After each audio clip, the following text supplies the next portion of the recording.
Bonjour tout le monde. Alors aujourd'hui, on va faire la dernière partie concernant la partie trigonométrique. Première partie, on va parler des arguments. Deuxième partie, on va parler des angles formés par, regardez, vous avez des vecteurs A, B, AC, C, D, ça dépend de la forme géométrique de l'exercice avec lequel on travaille. Ça peut être un carré, un triangle, un rectangle, un losange. Ça dépend avec quelle forme on travaille. Allez, on commence par les propriétés. S'il vous plaît, la dernière fois, on s'est arrêté dans la partie où on avait Z, Z bar, moins Z et moins Z bar. Ces quatre complexes ont le même module. Regardez. On a vu que le module de Z égale module de Z bar égale module de moins Z bar égale module de Z égale à R. Maintenant pour les angles. Si argument de Z est congru à θ modulo de pi, on a vu que Z bar, elle avait moins θ. Voilà, moins θ. C'est quoi moins θ? Θ c'est argument de Z. Donc moins θ c'est moins argument de Z modulo de pi. Donc conclusion, argument de Z bar est congru à moins argument de Z modulo de pi. Pour moins Z bar, on a vu l'argument de moins Z bar, c'était pi moins θ, modulo de pi. C'est-à-dire pi moins θ. C'est quoi θ? Toujours, c'est argument de Z. Donc, c'est pi moins argument de Z. Donc, conclusion, argument de moins Z bar est égal à pi moins argument de Z. La dernière partie, regardez, toujours, je travaille avec 4. Parce que le repère divise le plan en 4 parties. Et le cercle divise le plan, ou bien le repère divise le cercle en 4 parties. Donc, il y a toujours 4 parties. Alors, argument de moins Z. Moins Z, on a vu, son argument, c'était pi plus θ. Pi plus θ, c'était pi plus argument de Z. S'il vous plaît, tout ça par cœur. Maintenant, on va passer au cas général. Maintenant, ça y est, on lance les formules d'une manière générale. Vous avez complexe quelconque qui a pour module R et qui a pour argument θ. Un autre complexe, Z', qui a pour module R' et qui a pour argument θ'.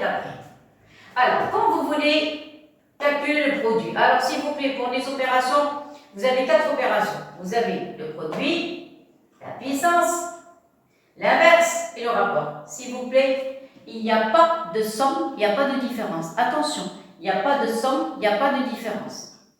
Si vous voulez effectuer la somme ou bien la différence, écoutez, parce que je n'ai pas écrit.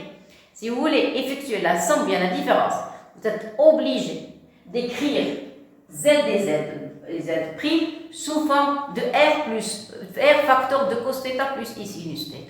Je répète, si vous avez envie d'effectuer une somme ou bien une différence entre deux complexes, vous devez écrire Z et Z bar, Z et Z prime. Vous devez écrire Z et Z prime sous forme de R facteur de cos θ plus I sinus θ et Z prime, la même chose, sous forme de R' facteur de cos θ' plus I sinus θ'. Après, vous effectuez le calcul. Je répète, si vous voulez calculer la somme ou bien la différence entre deux complexes, je pars du côté trigonométrique, pas le côté algébrique, côté trigonométrique. Vous devez écrire Z sous forme de R facteur de cos θ plus I sinus θ. Et celle-ci aussi, R' facteur de cos θ' plus I sinus θ'. Ça y est, vous groupez la partie réelle, vous groupez la partie imaginaire, après vous effectuez les calculs. Pardon. Ça y est. Par contre, concernant le produit, puissance, l'inverse et le rapport, vous pouvez travailler directement avec cette écriture. Alors, qu'est-ce qu'on a? Si vous avez un produit, regardez les modules. Alors, les modules, on effectue le produit. Vous effectuez ce produit, donc ici, la même chose, R fois R'. Vous voulez appliquer la puissance, la même chose, R à la puissance R. Vous voulez appliquer l'inverse, 1 sur, c'est la même chose, 1 sur R. Vous voulez appliquer l'inverse, vous allez avoir, regardez, pas l'inverse, le rapport. Si vous voulez appliquer le rapport, vous avez complexe sur complexe, vous divisez R sur R'. Vous avez une division ici. Ça y est, voilà. Et voilà, ça y est, voilà. Ça concernant, je répète les modules. Alors, pour les θ, regardez, vous avez un produit. Donc, si vous avez une écriture trigonométrique fois une écriture trigonométrique, le produit devient une somme pour les arguments. Alors, regardez, les produits, ça devient une somme. Pour la puissance, comme les logarithmes, on met le n à côté de θ. Pour le rapport, 1 sur θ, ça devient moins θ. Clair?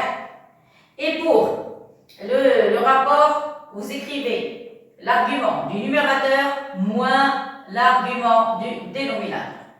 Ça va? Voilà la conclusion. Alors, concernant les arguments, parce que les modules, on a déjà parlé des modules de complexes. Vous n'avez qu'à voir la première vidéo, on avait parlé des conjugués et des arguments. Donc, vous allez trouver les opérations sur les modules. Par contre, les arguments, on vient juste de les mentionner. Donc, maintenant, regardez, voilà. Si vous avez argument du produit, ça devient plus. C'est ce qu'on a dit. Regardez, produit, ça devient plus. Si vous mettez puissance, regardez puissance, mettez le n sur la ligne. Ça y est, à côté de l'argument de z. Si vous effectuez l'inverse, vous avez argument de 1 sur z, c'est moins argument. Toujours attention modulo de pi, tout le temps. Si vous écrivez le rapport argument de z sur z', ça donne argument de z moins argument de z', modulo de pi. Ça va? Par cœur, par cœur, par cœur. Maintenant, l'interprétation géométrique. C'est quoi l'interprétation géométrique? Quand on a des triangles, quand on a des trapèzes, des rectangles, des formes où vous avez ou bien 3 points ou bien 4 points en général, même avec 2 points, et vous voulez déterminer la nature du triangle, la nature du quadrilatère, ça y est. Alors ici, on parle ici d'angle entre les points. Voilà, c'est-à-dire des points qui forment un vecteur, comme vous avez ici le point A et B. Ça y est, on a le vecteur AB, le vecteur AC. On veut calculer l'angle, la mesure d'angle entre le vecteur AC. Attention, je me suis trompée ici. Ici, c'est le B, ici, c'est le... Regardez, parce que vous avez AB, AC, on tourne comme ça. Donc, le rouge, c'est le AB, voilà, et le bleu, c'est le C, le AC. Ça va? Alors, pourquoi? Parce qu'au début, j'avais écrit B, j'avais écrit C et B. Et j'ai commencé la démonstration, mais j'ai trouvé qu'il va y avoir des petits problèmes de calcul. Ah, c'est pour ça que j'ai changé la place des lettres. Vous allez voir pourquoi quand j'arriverai à cette démonstration. Alors, je commence ici. Alors, regardez, vous avez un repère. C'est très, très, très important. Chaque année, sans aucune exception, on donne un de ces cas. Alors, j'ai laissé ça à la fin, exprès. Maintenant, je vais expliquer étape par étape. Alors, regardez. Vous avez un repère. Vous avez l'origine du repère, c'est O, voilà. Ça y est, ici, vous avez le vecteur de l'axe des réels. Ça y est, ici, le vecteur de l'axe des imaginaires. Voilà, E2. Ça y est. En général, travaille avec le vecteur de l'axe des réels. Regardez. Entre le vecteur E1 et le vecteur O1, on a formé une mesure d'angle. Regardez cette lettre. C'est-à-dire, argument de ça, c'est entre E1 et OM, c'est argument de Z. Donc, je répète, c'est quoi argument de Z? C'est l'angle formé, la mesure d'angle formée par l'axe des réels et le vecteur OM. On a déjà dit ça la dernière fois. Donc, argument de E1 OM, c'est argument de Z modulo de pi. Vous pouvez même ajouter argument, ajouter θ plus 2 θ. Voilà, θ plus 2 θ. Non, θ modulo de pi. Parce que je travaille avec modulo de pi, donc θ modulo de pi. Clair? Très bien. Ça, c'est la base de toutes ces formules. Maintenant, je passe à la deuxième. Regardez le deuxième dessin. Le deuxième dessin, vous avez un vecteur AB quelconque. Ça y est. Et on a appliqué une translation. Regardez, une translation, c'est le vecteur ON. Pour former un parallélogramme. Qu'est-ce que ça veut dire? Ça veut dire que le quadrilatère O, A, B et M est un quoi? C'est un parallélogramme. Puisqu'il s'agit de parallélogramme, parce que j'ai appliqué la translation, j'ai translaté le vecteur AB en vecteur OM. Ça y est? Voilà. C'est-à-dire le vecteur AB est égal au vecteur OM. Vous êtes d'accord? Voilà. Donc, qu'est-ce qu'on a? Vecteur AB est égal à vecteur OM. Ceci implique, on passe maintenant aux affixes. Donc, vous allez avoir ZB moins ZA, ça c'est ZA, est égal à ZM moins ZO, ou ZO est égal à 0, donc est égal à Z. C'est-à-dire, vous pouvez remplacer Z de M, Ça y est, A pour A fixe. A pour A fixe Z, ça y est. Voilà, à côté de Z, c'est ZB moins Z1. Et on commence. Regardez. Il faut écouter maintenant, s'il vous plaît. Alors, je veux la mesure d'angle entre l'axe derrière OE1, ça y est, cet axe, et avec le vecteur AB. Regardez, comme tout à l'heure, il y avait un lien. Le lien, c'était il y avait un point d'intersection entre le vecteur E1, regarde, moi je parle des directions, E1 avec OE1. Ça y est, mais ici il n'y a pas d'intersection. Regardez, voilà l'axe derrière et le vecteur AB, aucune relation. Qu'est-ce que je vais faire? Je vais appliquer la translation. Qu'est-ce que ça veut dire? C'est-à-dire vous allez écrire argument de E1, c'est-à-dire le vecteur derrière, l'axe derrière, ça y est, c'est vecteur OE1, voilà, avec le vecteur AB. Qu'est-ce que j'ai fait? Regarde, le vecteur AB et le vecteur ON, c'est-à-dire les affixes B et A, l'affixe du vecteur AB c'est Z2 moins ZA. Je vais la remplacer par Z. Ça y est, donc qu'est-ce qu'on a dit? Et le vecteur AB est égal au 1. Donc au début, je remplace par le vecteur. Alors, regardez, argument de 1, j'ai enlevé le AB et le vecteur AB, je l'ai remplacé par le vecteur ON. Qu'est-ce que je remarque? Je retrouve la première relation tout à l'heure. Ça y est, donc ça, on obtient argument de Z, modulo de pi. Jusqu'ici, ça va. Or, c'est quoi Z? Z, c'est ZB moins ZA. C'est-à-dire, conclusion, voilà, j'ai remplacé Z par ZB moins ZA. Conclusion, si vous avez un repère, si vous avez deux points quelconques dans le plan, c'est pour ça que j'ai mis en rouge le repère en noir et les deux points AB en rouge. Les deux points AB forment un vecteur et regardez, c'est loin du repère. Vous voulez calculer la mesure d'angle entre l'axe derrière et le vecteur AB. Qu'est-ce que vous faites? Je vais seulement d'écrire ZB moins ZA. Argument ZB moins ZA. Tout simplement. Modulo, n'oubliez pas, et modulo de congru, modulo de pi. Ça y est, donc je répète. Argument de E1 AB, c'est quoi? Il est congru à argument de ZB moins ZA. Regardez, le deuxième moins le premier. L'affixe du deuxième point moins l'affixe du premier point. Cas. Ça, c'est le deuxième cas. Maintenant, le troisième cas. Alors, troisième cas, comme je vous ai dit, j'avais mis ici le C, ici le B, et j'avais commencé la démonstration, mais j'ai trouvé que c'était un petit peu louche, et j'ai changé les points, j'ai oublié de changer j'ai changé la démonstration, et j'ai oublié de changer les positions des points. Alors, vous allez voir pourquoi. Alors, regardez, vous avez argument de ABAC. Qu'est-ce que j'ai fait introduire? Une relation. On a vu ça en tronc commun. Si vous avez une mesure d'angle formée par deux vecteurs, vous pouvez appliquer relation de charge. La relation de charge, ne regardez pas les arguments, regardez que les angles. L'angle ABAC, barre, regardez ici, vous avez barre, est égal à AB, j'ai introduit E1. Donc E1 ici, E1 ici et AC. Vous avez compris, c'est pour ça que j'ai voulu commencer d'abord par le vecteur AB, après le vecteur AC. Tout à l'heure, c'était l'inverse. On devait avoir ici AC au début et AB à la fin. Mais j'ai pas voulu, je me suis dit, il vaut mieux mettre AB au début, AC à la fin. Vous allez voir après qu'est-ce qui va se passer. Bon, alors, on a vu, toujours en tronc commun, si vous avez une mesure d'angle, vous voulez changer la place des vecteurs, il y a un moins qui va apparaître.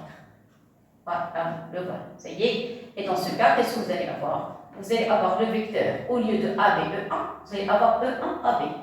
E1, AB. Clair? Et après, regardez qu'est-ce que je fais. Pour le moment encore, qu'est-ce que j'ai fait? Une seule chose, c'est le changement. Donc j'ai changé la place de E1 avec AB, mais il faut faire apparaître le moins. Ça, je n'ai pas touché. E1, AC. Alors vous allez me dire, pourquoi E1 obligatoirement en premier? Regardez, parce que d'après la relation tout à l'heure, E1 était en premier. La première relation E1 était en premier.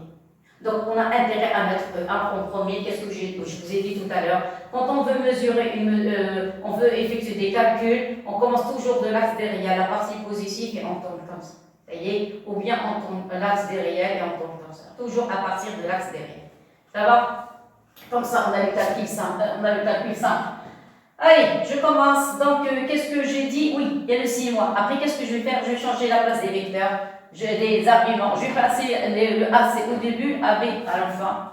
Donc, vous allez avoir ici argument de E1 AC moins argument de E1 AB. Clair?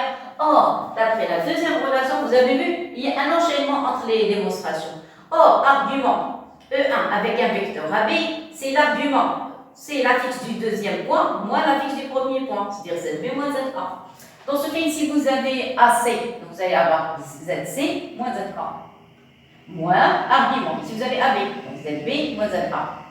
Or, d'après la relation, regardez, où vous avez la différence. Regardez la différence.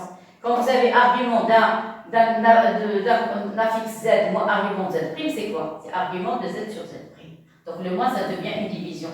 Donc vous allez mettre sous forme de division, c'est-à-dire argument ZC moins ZA. Ici, ZB moins ZA. Ça y est, ça c'est le premier vecteur. Et ça c'est le second. Pour ne pas oublier, s'il vous plaît, parce que des fois on est perturbé, on peut perdre les pédales et perdre un exercice comme ça, c'est grave. Ça fait mal au cœur. Alors, les complexes, c'est extra. Donc il suffit seulement de bien apprendre le cours et on peut avoir une très très bonne note. Alors regardez. Quand vous avez argument de deux vecteurs, le deuxième vecteur, vous mettez les affixes au numérateur. Le premier vecteur, vous mettez les affixes au dénominateur. Ça y est, alors regardez. Argument de A, B, A, C. Le deuxième vecteur au numérateur. Le premier vecteur au dénominateur. Donc le AC, vecteur AC, est toujours, vous écrivez l'affixe du deuxième moins l'affixe du premier. C'est-à-dire que vous allez avoir ZC moins ZA. Et celui-là, vous allez avoir ZB moins ZA. Après, vous pouvez commencer les calculs. Ça y est. Mais le problème ici, c'est que j'ai le A, B, A, C en un point en commun. C'est le A. Regardez ici, aucun point en commun. Vous avez un vecteur AB, un vecteur CD. Ça y est. Alors, comment on va calculer? On va appliquer la relation de Charles. Même chose. Alors, regardez. Voilà le repère. Vous avez deux vecteurs A, B, C, D. Je veux calculer la mesure d'angle entre le vecteur AB et le vecteur CD. Qu'est-ce que vous écrivez? Argument AB, CD. AB, CD, c'est quoi? En relation de Charles, vous appliquez E1. Ça y est. Alors, s'il vous plaît, vous avez un argument de ABCD. ABCD, qu'est-ce qu'on a dit? On applique la relation de Charles. Donc, vous appliquez E1 plus E1CD. Mais qu'est-ce qu'on a dit? E1 doit être en premier. Donc, ici, qu'est-ce qu'on va faire? Regardez. J'ai appliqué la même chose. J'ai commencé par E1CD au début et ça j'ai changé les places. En changeant les places, il y a un point qui va apparaître et comme ça maintenant je vais passer aux affixes. Donc vous avez le vecteur CD, donc ça donne ZD moins ZC. Moins argument, vous allez avoir ici AB, donc ZB moins ZA. Vous avez une différence. Une différence, c'est-à-dire un rapport. Regardez la dernière formule. Donc vous allez avoir argument de ZD moins ZC, ça y est, sur ZB moins ZA. Ça y est, je répète toujours, c'est le même principe. Le deuxième vecteur, ces affixes se trouvent au numérateur. Le premier vecteur, ces affixes, se trouvent au dénominateur. Et voilà, ça y est. Voilà, donc j'ai terminé la partie trigonométrique. Alors maintenant, on va passer aux mesures remarquables. Parce que quand on veut déterminer la nature d'un triangle ou bien montrer qu'il s'agit d'un carré ou bien d'un rectangle, il faut calculer les mesures d'angle.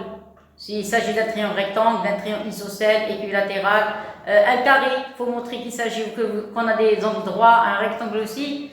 Alors, je vais vous apprendre, quand vous voulez calculer les écritures trigonométriques des complexes, comment travailler d'une manière très rapide, sans même réfléchir.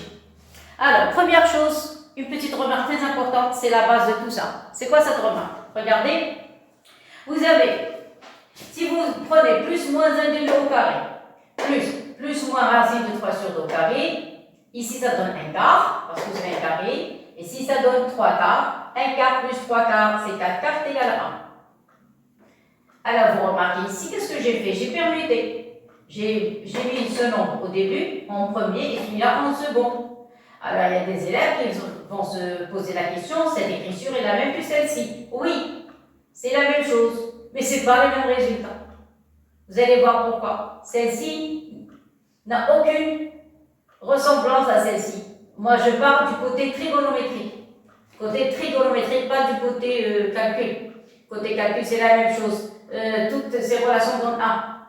Ça y est, mais cette écriture n'est pas la même que celle-ci. De même, ici.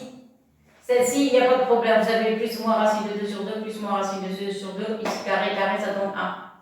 Si la même chose pour le 1, 2, 3, la 4e, la 5e, vous avez plus ou moins 1 au carré, 0 au carré, 0 au carré, plus ou moins 1, j'ai oublié le carré ici, attendez. Le carré ici. Donc qu'est-ce que vous remarquez? Ça donne 1, ça donne 1. Alors vous allez me dire, cette relation est la même que celle-ci, non? En trigonométrie, c'est pas la même chose. Pourquoi? Parce que si vous vous rappelez dans la dernière vidéo, je vous ai dit, quand on écrit la relation cos au carré θ plus sinus au carré θ est égal à 1, il faut toujours écrire le cosinus au début. En début, il faut écrire le cosinus après le sinus. Alors ça veut dire quoi cette relation? Ça veut dire que ce nombre représente un cosinus et celui-là représente un sinus d'une certaine mesure d'angle. Ça, c'est le contraire. Tout à l'heure, ce nombre jouait le rôle d'un sinus. Maintenant, il joue le rôle d'un cos.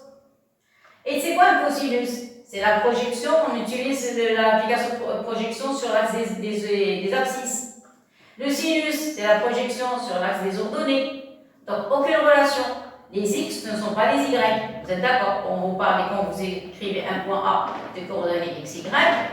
Vous êtes d'accord? C'est pas la même chose si vous écrivez un point A' de coordonnées y, x. Aucune ressemblance. Vous êtes d'accord? Ça, c'est l'abscisse, ça, c'est l'ordonnée. Ça, c'est l'abscisse, ça, c'est l'ordonnée. Donc, le couple XY est différent du couple YX. C'est la même chose ici. Vous voyez? Donc, vous n'avez pas le droit de permuter. Allez, mais il faut les apprendre par cœur. Alors, vous allez me dire, pourquoi c'est plus et c'est moins, c'est plus et c'est moins? Pourquoi? Parce que dans un cercle, il y a combien de cadrans? Il y a le premier cadran, deuxième cadran, troisième cadran, quatrième cadran. Ça dépend dans quelle partie je me trouve. Il y a des parties où il y a des cosinus positifs et des cosinus négatifs. Il y a d'autres parties où on trouve des sinus positifs, des sinus négatifs. Alors, je commence par les cercles les plus simples. On a déjà vu ça dans la dernière vidéo. On a dit, quand on a un cercle, ça c'est l'axe des réels. Le cercle touche l'axe des réels en deux points. Le point, ça c'est le cercle trigonométrique. C'est-à-dire il a le rayon 1. Donc ça c'est le centre O.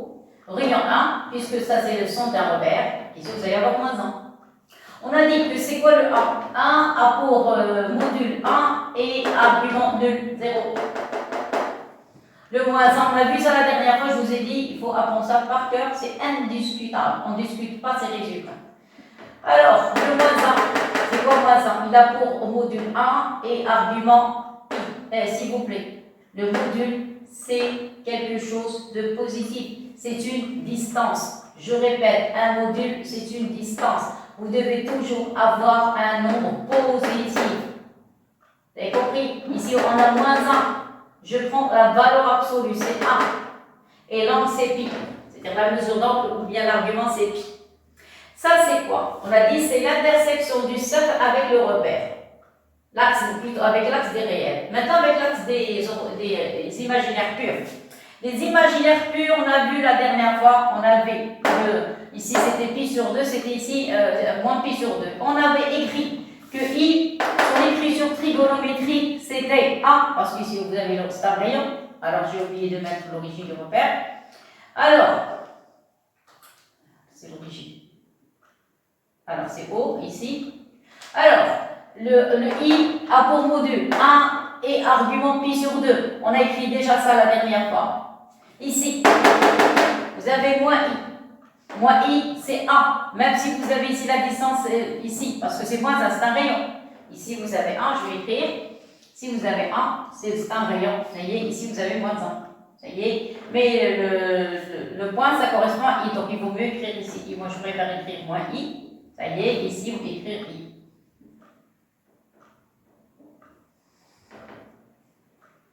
Alors, ici, ça correspond à quoi? Ça correspond à i. Ici, ça correspond à moins i. Ça y est. Donc, la distance ici et d'ici, c'est la même. Vous avez 1 et 1. Mais les arguments, en haut, vous avez pi sur 2. Et en bas, vous avez moins pi sur 2. Ça va? Ça, on l'a déjà vu. C'est pour ça que j'ai mis ces deux cercles en haut. Maintenant, les trois autres. Alors, les trois autres. Ah, ici, il faut faire très attention. Par cœur, par cœur, par cœur. C'est indiscutable. Allez, je commence par le premier. Alors, le premier, je vais vous montrer comment j'ai fait. Attendez, voilà, je commence. Alors, comment j'ai fait? Regardez. Ça, c'est l'origine du repère. Alors, je vais mettre les origines du repère. Alors, O, de même ici, O, et ici. Je n'ai pas voulu remplir le cercle, j'ai dessiné seulement les rectangles pour gagner un peu de temps, c'est tout. Alors, suivez s'il vous plaît. Pour ce cercle, écoutez bien s'il vous plaît. pouvez apprendre ça rapidement à un certain point, c'est-à-dire on peut calculer d'une manière avec, comme ça, un calcul mental, on peut déterminer n'importe quel genre d'argument. Alors regardez, j'ai pris, ça c'est l'axe des imaginaires purs. J'ai pris la moitié. Alors écoutez bien comment j'ai fait. J'ai pris la moitié, un demi. Ça y est. Après, j'ai tracé la parallèle à l'axe des abscisses. Regardez, regarde, je répète. Premier cadran, deuxième cadran, troisième cadran, quatrième cadran. Je travaille comme ça. J'ai pris la moitié. Alors ça, qu'est-ce qu'on a dit? C'est un demi. Un demi. Voilà, ça y est, la moitié. Parce que ça, c'est le rayon. Rayon trigonométrique, c'est 1. Donc ça, c'est la moitié. Regardez, vous allez tracer la parallèle qui touche le premier cadran. Ce point M correspond à pi sur 6. C'est pas la peine de mettre les points. Je vais mettre que des angles. Vous voyez, pour ne pas trop charger. Alors, ça correspond à pi sur 6, la mesure d'angle. 30 degrés. 100%. Sans l'aide d'un rapporteur ni d'un compas, rien d'autre. Vous n'avez qu'à dessiner un cercle, un repère et un cercle. C'est tout.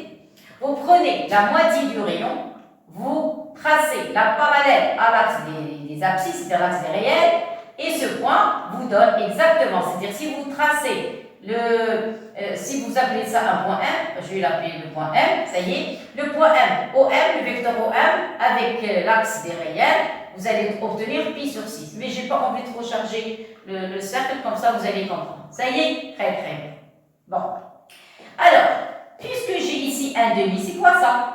C'est le projeté de M sur l'axe de quoi? Des imaginaires. Puisque c'est un demi se trouve sur l'axe des imaginaires, on a vu ça, ça correspond au sinus. Les sinus, c'est, on utilise la projection orthogonale sur l'axe des ordonnées. Moi, je parle dans le cas normal, ça y est, et ça, c'est la projection sur l'axe des abscisses.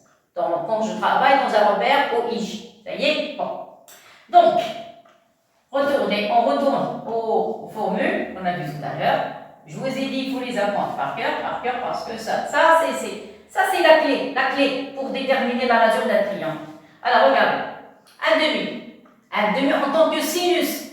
Alors, un demi en tant que sinus, le voilà. Sinus, regardez toujours ça, c'est un cosinus, et ça, c'est un sinus. Donc, sinus égale un demi, le voilà. Ça y est, maintenant, ça va être quoi le cosinus?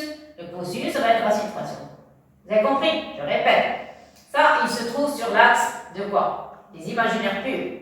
C'est-à-dire, dans l'ensemble R, c'est l'axe des ordonnées. Ça correspond au sinus. Donc, le sinus correspond à un demi. On a dit, ça, c'est la colonne des cosinus. Ça, c'est la colonne des sinus. Voilà le sinus, c'est un demi. Je ne pars pas avec les signes. Regardez, moi, je ne vois que les nombres. Ce n'est pas la peine de regarder les signes.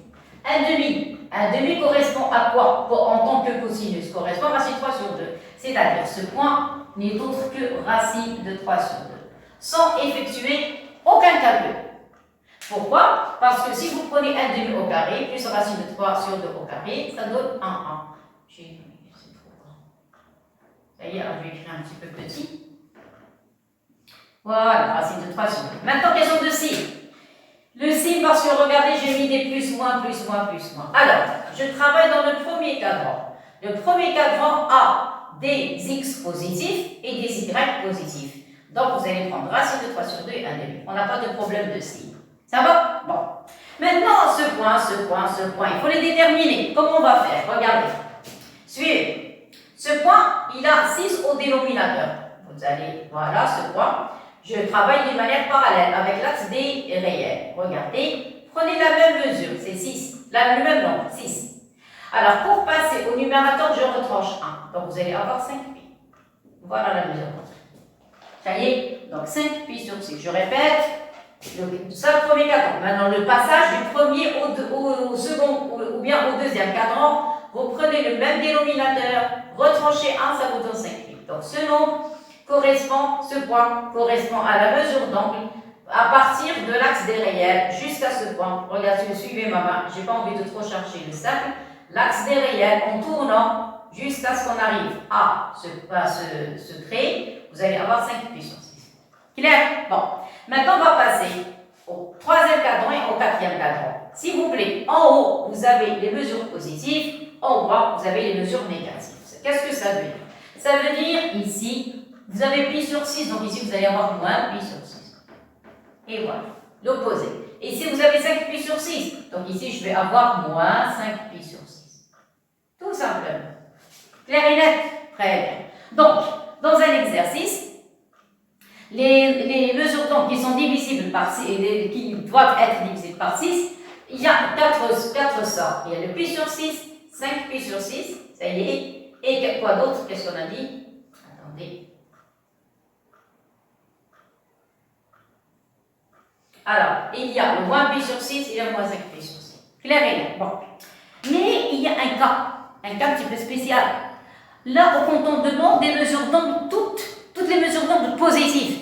Comment je vais rendre moins 5 pi sur 6 positif et moins pi sur 6 positif? Pourquoi? Parce que vous savez, dans un cercle trigonométrique, il y a, si je pars de 0 jusqu'à 2pi, écoutez bien, de 0 jusqu'à 2pi, je n'ai que des mesures positives. Par contre, si vous partez de moins pi, parce que ici il y a le moins pi, et regardez, suivez, voilà moins pi, je tourne jusqu'à pi. Quand on dit moins pi, c'est-à-dire qu'il y a des mesures négatives jusqu'à ce qu'on arrive à 0. Et après, on continue le chemin jusqu'à ce qu'on arrive à pi. Donc, la partie positive correspond aux mesures d'angle positives et la partie du bas correspond aux mesures d'angle négatives. Si je travaille dans l'intervalle moins pi, pi. Maintenant, si je travaille dans l'intervalle 0 de pi, il n'y a que des mesures positives. Clair? Alors, maintenant, si je travaille dans moins pi, pi, écoutez, moins pi, pi, je vais même l'écrire. Moins pi, pi, je vais même, parce qu'on a travaillé avec le rouge, donc je vais écrire ici, moins pi, je fais un tour, ici vous avez pi. S'il vous plaît, toujours dans le sens positif. Alors, je respecte le sens positif. Ça y est? Voilà. Maintenant, non, on veut que des mesures positives. Ici, on a des mesures, le sens positif, ça a des mesures négatives, et en haut, les opposés, c'est les valeurs positives. Maintenant, qu'est-ce qu'il nous demande? On ne veut pas de mesures négatives, on veut des mesures positives. Comment on va faire? Vous prenez, qu'est-ce qu'on a dit? Les mesures positives, ça commence de 0 jusqu'à quoi? Jusqu'à 2pi. Regardez, 2pi, j'écris au-dessous de l'axe des réels. C'est-à-dire ici, vous n'allez avoir que des mesures positives. Ça y est? Bon. Alors, c'est quoi ça, cette mesure? Comment je vais trouver la mesure positive qui lui correspond? Il suffit seulement de faire 2pi et retrancher pi sur 6. Tout simplement, ça donne 12 moins 1, ça donne 11 pi sur 6. Donc, 11 pi, qu'est-ce que j'ai fait? Alors, on obtient 11 pi sur 6. C'est-à-dire, si vous avez moins pi sur 6, c'est la même chose si vous avez 11 pi sur 6. C'est la même valeur. C'est-à-dire, même sinus, même cosinus. Ça y est, c'est pas la même valeur, c'est sûr, mais c'est le même, le sinus et le cos ont le même cosinus et le même sinus, parce que les deux points se trouvent ici. Ça y est? Bon. Maintenant ça, qu'est-ce que vous allez avoir? Vous allez avoir 2pi, moins 5 pi sur 6. Alors, moins 5 pi sur 6, 12 moins 5, ça correspond à 7 pi sur 6. Et voilà, j'ai terminé avec les mesures positives. Donc, si vous n'avez que des mesures positives, vous allez avoir pi sur 6, 5 pi sur 6, 7 pi sur 6 et 11 pi sur 6. Clair? Maintenant, si vous voulez les rouges, la couleur rouge positive et négative, vous prenez pi sur 6, vous prenez le même dénominateur, vous tranchez 1, ça vous donne 5 pi, et en bas, vous basez aux opposés, ici à l'opposé de moins pi sur 6. Ça y est? Oui, j'ai oublié, il faut compléter maintenant. Ici, vous avez un demi, dans ce cas, ce point, ça va être moins un demi, c'est l'opposé. Vous êtes d'accord? Ici, vous avez racine de 3 sur 2, donc ici, vous allez avoir moins racine de 3 sur 2. Qu'est-ce que ça veut dire tout ça? Ça veut dire, admettons, si je vous demande de me donner le cosinus de 7 pi sur 6, 7 pi sur 6, son cosinus, c'est moins racine de 3 sur 2. Son sinus, c'est moins 1 demi. Là, cosinus de moins pi sur 6, son cosinus, projection sur l'extérieur, c'est racine de 3 sur 2. Son sinus, c'est moins 1 demi. Et voilà, ça y est. Donc, j'ai terminé avec les mesures d'angle qui sont divisibles par 6. Maintenant, je vais passer aux mesures d'angle qui sont divisibles par 3. Alors, pourquoi 6 et 3? Parce que ce sont des angles complémentaires. C'est quoi complémentaire? Si vous faites 30 plus 60, 50, 90. C'est-à-dire le sinus de l'un correspond au cosinus de l'autre. Vous vous rappelez, vous avez eu ça en 9e. Deux angles complémentaires, c'est-à-dire si on calcule leur somme, ça donne pi sur 2, 90 degrés. C'est-à-dire le sinus de l'un correspond au cosinus de l'autre et vice-versa. Bon, alors comment je vais faire? Pour le pi sur 6, j'avais pris la moitié de la partie sur l'axe des, qu'est-ce qu'on a dit, l'axe des imaginaires purs, j'ai pris la moitié. Le pi sur 3, c'est le contraire, je vais prendre un demi, mais sur l'axe des réels. Donc ici, vous allez prendre un demi ici. Vous voyez, un demi, comme tout à l'heure, vous allez tracer la parallèle à l'axe des imaginaires purs, et ici, vous allez trouver un point 1 qui a pour argument pi sur 3, c'est-à-dire 60 degrés. Donc ici, 30 degrés, ça c'est 30 degrés, et ça c'est 60 degrés, et la somme, ça donne 90 degrés. Clair? Bon, on va faire le même travail. Un demi au cosinus, un demi cosinus, un demi cosinus, c'est la première relation. Regarde, première relation, un demi. Donc, racine de 3 sur 2 correspond au sinus. Ça y est. Donc ici, vous allez mettre, vous avez vu, maintenant ça devient plus simple que tout à l'heure. Racine, et plus rapide même, racine de 3 sur 2. Ça va? Bon, j'ai envie d'avoir cette mesure d'angle. Qu'est-ce qu'on a dit? On prend l'opposé. L'opposé, c'est moins pi sur 3. Clair? Ça devient plus rapide maintenant. Regardez, pi sur 3, je veux cette mesure. Cette mesure, vous avez 3 au dénominateur, retranchez 1, ça donne 2 pi. C'est 120 degrés. Clair? Alors, on descend ici un demi. Ici, qu'est-ce que vous allez avoir? Moins un demi. Clair? Ici, vous avez racine de 3 sur 2. Ici, vous allez avoir moins racine de 3 sur 2. Clair? Ici, vous avez 2 pi sur 3. Donc ici, ça va être moins 2 pi sur 3. Et voilà, ça va? Maintenant, l'écriture en bleu. En bleu, on ne veut pas de moins 2 pi sur 3. Donc, on va écrire 2 pi. Moins 2 pi sur 3. Ça vous donne 6 de 2, c'est 4 pi sur 3. S'il vous plaît, vous savez c'est quoi ces nombres? Ce nombre avec ça. Ça correspond au nombre J. Vous vous rappelez du nombre J qu'on avait étudié? On avait même calculé la somme des termes du suite géométrie. Vous vous rappelez? Voilà. Ça correspond au nombre qui a pour argument 2 pi sur 3. Et ça correspond à J bar ou bien J carré. Regardez, on va faire des exercices maintenant la prochaine fois, mais avec des écritures trigonométriques, avec J carré, J puissance 3, J puissance n, mais maintenant avec les écritures trigonométriques. Bon, alors qu'est-ce qu'on a dit? 4 pi sur 3, c'est bon. Alors de ce côté, vous allez avoir, qu'est-ce qu'on a dit? 2 pi, retrancher pi sur 3. Qu'est-ce que ça donne? 6 moins 1, ça donne 5 pi sur 3. Et voilà. Donc si je dis moins pi sur 3, c'est la même chose que 5 pi sur 3. Si je dis 4 pi sur 3, c'est la même chose que moins 2 pi sur 3. Et on a terminé avec les angles qui sont divisibles par où ils ont un 3 au dénominateur. Ça, les mesures d'angles qui ont un 6 au dénominateur, ici. C'est-à-dire après simplification, moi je parle après simplification, on a terminé, ça y est, on ne peut plus avancer. Vous avez 6 au dénominateur, ici vous avez 3 au dénominateur. Ça y est, regardez ici. Même travail. Ici, c'est pas la peine de se casser la tête. J'ai pris un demi ici. Et j'ai pris un demi ici. C'est-à-dire, j'ai formé un carré. Et j'ai trouvé un point de contact pour former le carré. Ça y est. Après, j'ai tracé. Parce que c'est quoi la première bisectrice? On a vu ça dans la fonction réciproque. Elle passe par le point 0, 0, 1, 1, 2, 2, 3, 3, etc. Ça y est. Donc, il suffit seulement de prendre la même distance d'une manière horizontale, verticale, ça y est, j'ai pris moi un demi parce que c'est facile à calculer, j'ai tracé le carré, j'ai pris la diagonale et j'ai prolongé le trait, et comme ça, j'ai pi sur 4, ça correspond à 45 degrés.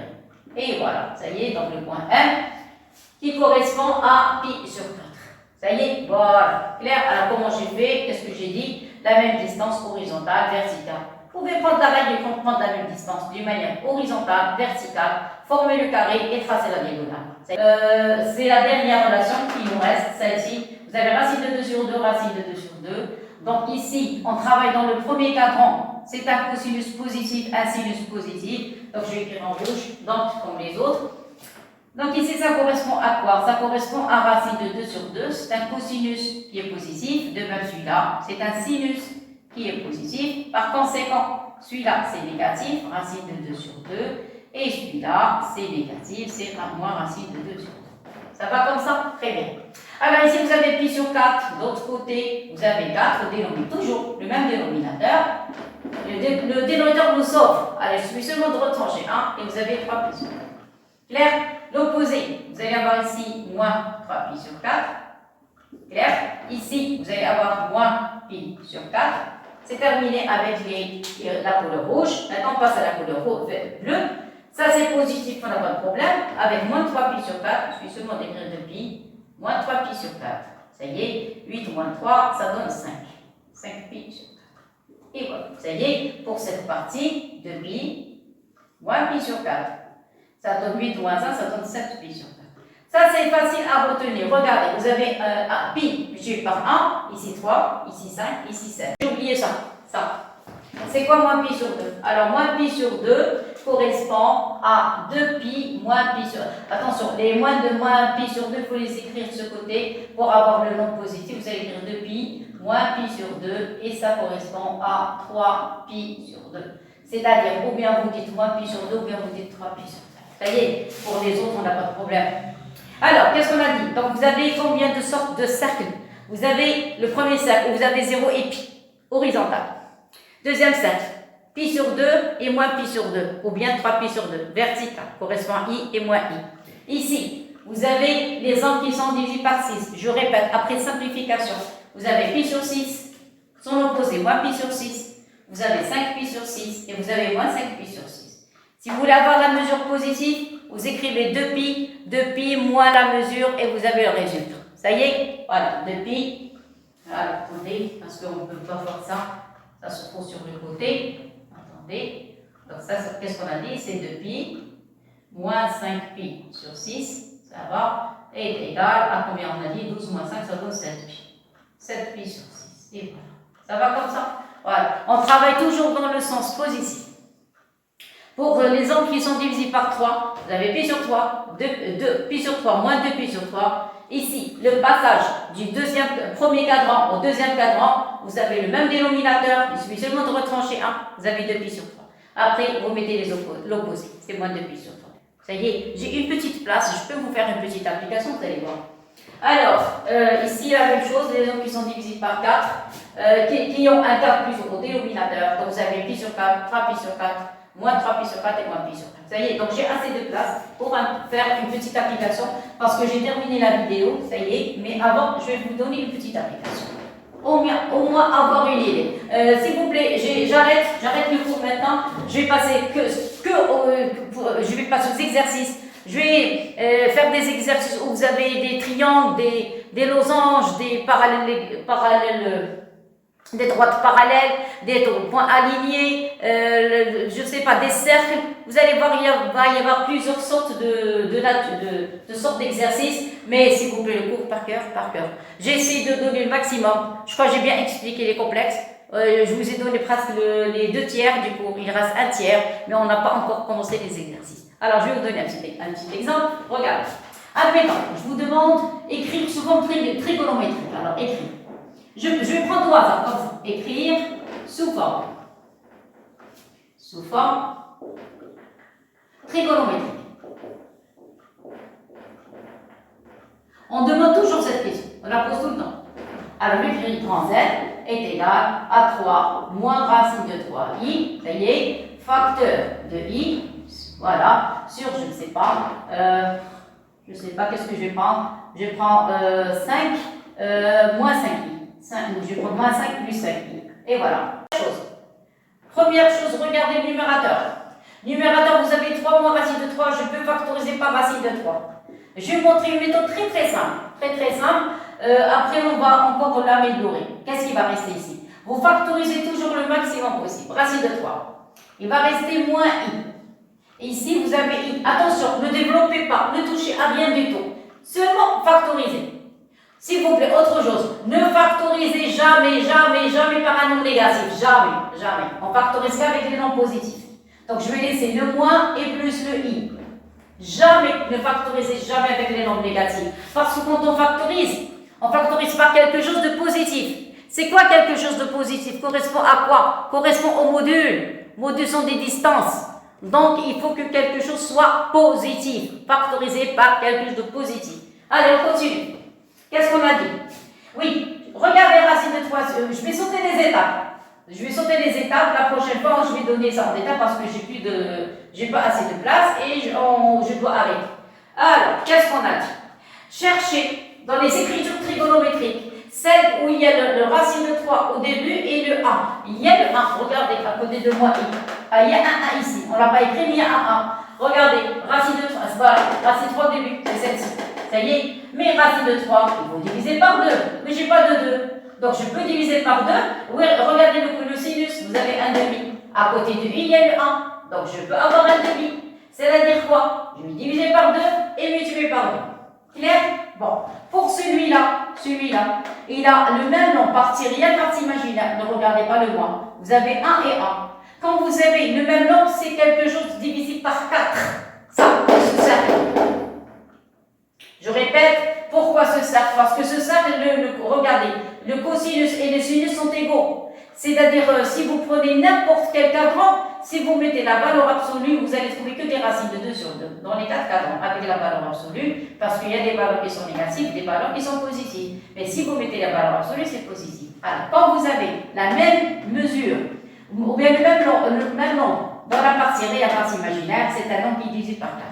Donc, dorénavant, une fois on voit une telle écriture, on dit ça correspond à pi sur 3, pi sur 6, 5 pi sur 3, 2 pi sur 3, 7 pi sur 4, ça dépend de l'exercice. Alors, je continue. Qu'est-ce qu'on va faire? On a dit on va diviser ici par 2, ici 1 demi, divisé par 2, ça y est, mais ici il faut multiplier par 2. Vous êtes d'accord? Bon. Celui-là, quand vous trouvez un nombre, regardez le même nombre, 5, 5, ne regardez pas le moins, 5, 5, vous factorisez par ce nombre. Qu'est-ce qui reste? Il reste ce nombre. Ce nombre, vous allez calculer son module. À quoi est égal module de moins 1 plus i? Son module, c'est racine de moins 1 au carré plus 1 au carré. S'il vous plaît, le 1, c'est qui est à côté de i. Voilà le i. Ça y est, à côté, il y a le 1. Ne touchez pas au i. Vous prenez le nombre qui est à côté de i. C'est 1. Alors, moins 1 au carré plus 1 au carré, ça donne quoi? Ça donne racine de 2. Donc ici, j'ai divisé par 2 et multiplié par 2. Pourquoi? Parce que dans la règle, regardez, vous avez racine de 3 sur 2 et 1 demi. Et ici, le module c'est racine de 2. Voilà les racines de 2. Les voilà. Vous avez vu? Donc qu'est-ce que je vais faire? Je vais diviser par racine de 2 et multiplier par racine de 2. Donc je continue. Donc vous allez avoir, c'est mal écrit ici. Donc je vais essayer de rendre l'écriture correcte. Alors, donc je vais essayer de gagner un peu de terrain. Voilà. Ça y est, c'est la fin. Donc, qu'est-ce qu'on a dit? Ceci implique que grand Z égale. Alors, non, Z égale. Qu'est-ce qu'on a dit? 2 racine de 3. Ouvrez les parenthèses. Vous avez écrit racine de 3 sur 2. Moins. Alors, I, 1 demi. Ça y est. Alors, si vous voulez mettre les parenthèses, sinon vous laissez ce que vous voulez. Moi, je préfère pour le moment. Ça y est. Multiplié par i sur, ça y est, le 5. Ça y est. Alors, qu'est-ce qu'on a dit? Ici, vous avez racine de 2. Donc, vous allez diviser par racine de 2. On divise toujours par le module et on multiplie par le module. Et voilà. Ça y est. Très bien. Qu'est-ce que vous avez? Vous avez compris pourquoi racine de 2? J'ai calculé le module. Donc, j'ai factorisé par le module et divisé par le module. Ça y est. Donc, j'ai factorisé, c'est-à-dire j'ai multiplié et divisé. Allez, qu'est-ce qu'on a maintenant? On a 5 racines de 2. Il faut écrire correctement parce que c'est mal écrit. Qu'est-ce que je vais avoir? Il faut multiplier par l'expression conjuguée. Donc ça devient ici, moins racine de 2 sur 2, ça va? Et plus racine de 2 sur 2. Et voilà, c'est terminé. Ça y est? Donc j'ai terminé les écritures. Maintenant, je vais passer aux mesures. Ça y est? Très très bien. Alors, c'est quoi ça? Alors ça, c'est 2 racines de 3. Facteur. C'est quoi ça? Ça, c'est cosinus de quoi? Regardez, l'angle qui est 1 demi au sinus. Vous avez racine de 3 sur 2 au cosinus, 1 demi au sinus. Ne regardez pas les signes, s'il vous plaît. Racine de 3 sur 2 et le 1 demi. Racine de 3 sur 2, racine de 3 sur 2, c'est celle-ci. Ça y est, racine de 3 sur 2, 1 demi au sinus. 1 demi au sinus, 1 demi au sinus, c'est ça. Voilà, sinus 1 demi. Ça y est, donc ça correspond à cette mesure d'angle. Regardez, vous avez un cosinus positif. Cosinus positif, c'est racine de 3 sur 2. Un cosinus positif. Vous avez un sinus négatif. Sinus négatif, c'est moins 1, 2. Donc, sinus négatif, cosinus positif, ça correspond à moins pi sur 6. Par la mesure d'angle. Vous avez compris? Regardez. Moins pi sur 6 à racine de 3 sur 2 au cosinus et moins 1 demi au sinus. Voilà. Ça y est, c'est pour ça que je vous ai dit, vous n'avez pas le droit de changer les places. Ça va? Donc, il faut apprendre ces cercles par cœur. Alors, je répète, l'angle qu'il y a pour cosinus racine de 3 sur 2, cosinus 1 demi. Le sinus il est plus simple. Sinus plus simple, donc 1 demi, ça correspond pi sur 6. Seulement, nous, on a moins 1 demi. Moins 1 demi, le voilà. Un sinus négatif, mais le cosinus est positif, donc ça correspond à moins pi sur 6. Donc ici, ça correspond à pi sur 6. 10. Vous voyez, qu'est-ce qu'on a dit? Moins pi sur 6. Alors, moins pi sur 6. Moins pi sur 6, cosinus, le premier. Et le deuxième, moins 1 demi, correspond, vous mettez d'abord le i, après vous mettez sinus de moins pi sur 6. Parce que sinus de moins pi sur 6 correspond à moins pi. Ça y est, voilà, c'est terminé. Le i correspond à quoi? Voilà le i. Vous avez vu, donc le i, je vais mettre après. Voilà, ça c'est 5 racines de 2. Mettez les parenthèses, ça y est. Et maintenant les deux autres, vous avez racine de 2 sur 2. Alors quand vous avez des racines de 2 sur 2, vous avez ou bien pi sur 4, ou bien 3 pi sur 4, ou bien moins 3 pi sur 4, ou moins pi sur 4. La prochaine fois, je vais vous montrer d'une manière rapide, vous déterminez les angles, même pas en 10 secondes. Même pas, sur place. Alors, qu'est-ce qu'on a dit? Vous avez un cosinus négatif. Cosinus négatif, le voilà. Cosinus négatif, c'est moins racine de 2 sur 2. Ça y est? Donc, ou bien ça correspond à 3 pi sur 4, ou bien ça correspond à moins 3 pi sur 4. Seulement, on a un cos négatif, mais le sinus est positif. Vous avez plus racine de 2 sur 2. Je répète, le sinus, il est à côté du i, le cos, il est libre. Vous avez un cosinus négatif, le voilà. Exprès, j'ai donné un exemple un petit peu difficile, exprès, seulement pour savoir comment ça se passe. La prochaine fois, je vais donner étape par étape, je ne vais pas sauter. C'est-à-dire que je vais écrire ça en détail. Ça y est? Alors, qu'est-ce que j'ai dit? Un cosinus négatif, le voilà. Un sinus positif, le voilà. Cosinus négatif, le voilà. Moins racine de 2 sur 2. Un sinus positif, le voilà. Donc, cos négatif, sinus négatif correspond à quoi? À 3 pi sur 4. Voilà. Dans ce cas, au dénominateur, vous allez avoir cosinus 3 pi sur 4. Plus, mettez le i au début. Toujours le i au début. Alors, sinus 3 pi sur 4. Voilà, c'est terminé. Ça y est, maintenant, on va passer aux écritures trigonométriques. Les simples. Alors, vous avez module 3, 2 racines de 3. L'angle, vous avez moins pi sur 6. Ça y est, fois i. C'est quoi i? I, c'est 1 pi sur 2. C'est 1 pi sur 2. Ça y est, maintenant, je passe au calcul. Sur ça. Ça, vous allez avoir 5 racines de 2. Ça y est. Et l'angle, vous allez avoir 3 pi sur 4. L'argument, 3 pi sur 4. Et voilà. Ça y est, très très bien. Alors, maintenant, qu'est-ce qu'on a? On a un produit au numérateur. On a dit quand on a un produit, on multiplie les mesures, les arguments, et on multiplie les modules, et on ajoute les arguments. Donc, voilà le truc. On multiplie les modules. Donc, 2 racines de 3 multipliées par 1, virgule, et les arguments, on les ajoute. Donc, vous allez avoir pi sur 2 moins pi sur 6. J'ai commencé par pi sur 2, à peu près moins pi sur 6, parce que vous avez un signe négatif ici. Ça y est, pour le dénominateur, je ne touche pas pour le moment. 5 racines de 2. Ça y est, et vous allez avoir 3 pi sur 4. Correct? Très bien. Maintenant, qu'est-ce qu'on a? On effectue les calculs. Vous allez avoir ici 2 racines de 3. Ça y est. Ici, pi sur 2 moins pi sur 6, il va rester pi sur 3. Voilà. Ici, vous allez avoir 5 racines de 2. Ici, vous allez avoir 3 pi sur 4. Je répète la prochaine fois, je vais vous donner ça en détail. Je vais commencer par les mesures donc les plus simples possibles et après on va augmenter jusqu'à ce qu'on arrive à faire n'importe quelle sorte d'exercice. Voilà, donc j'ai passé la partie. La division ou bien le rapport entre les modules et les arguments, celui du haut, on retranche celui du bas. Clair? Donc, vous avez Z, c'est la dernière écriture. Rapport est égal à Z. On a dit les modules, vous allez avoir 2 racines de 3 sur combien? Sur 5 racines de 2. Sur 5 racines de 2. Pour les mesures de quoi? Des modules. Et pour les arguments, vous allez écrire la mesure du numérateur, vous retranchez la mesure du dénominateur, c'est 3 pi sur 4. Et voilà, c'est terminé. Il suffit seulement d'effectuer les calculs. Vous allez simplifier racine de 2 avec racine de 2. Il va rester racine de 2 fois racine de 3 sur 5. Et les arguments, vous allez avoir 12 au dénominateur. Ici, vous allez avoir 4 moins 9, c'est moins 5. Moins 5 pi sur 12. Et voilà. 3 et 4, c'est 12. Ici, 4 moins 9, c'est 5. Et voilà, la dernière ligne, donc le grand Z, ça va être racine de 6 sur 5. Voilà, racine de 2 fois racine de 3. Et l'argument, ça va être moins 5 pi sur 12. Et vous remarquez que Z a, regardez, une mesure qui n'est pas remarquable. Ça y est, donc les mesures remarquables m'aident à trouver des écritures trigonométriques où les arguments ne sont pas des mesures remarquables. Ça y est, et voilà, donc j'arrête cette vidéo, donc j'arrête pour aujourd'hui. Essayez de bien apprendre, s'il vous plaît, tout ce qu'on a fait aujourd'hui, c'est très important. Je ne peux pas travailler, moi, avec des exercices, ou des triangles, ou bien, je ne sais pas, des formes trigonométriques, des formes géométriques, n'importe quelle forme géométrique, sans ces résultats. Surtout les cercles, s'il vous plaît. S'il vous plaît, il faut trop insister sur les cercles, c'est la clé des exercices. Voilà, merci beaucoup et à la prochaine.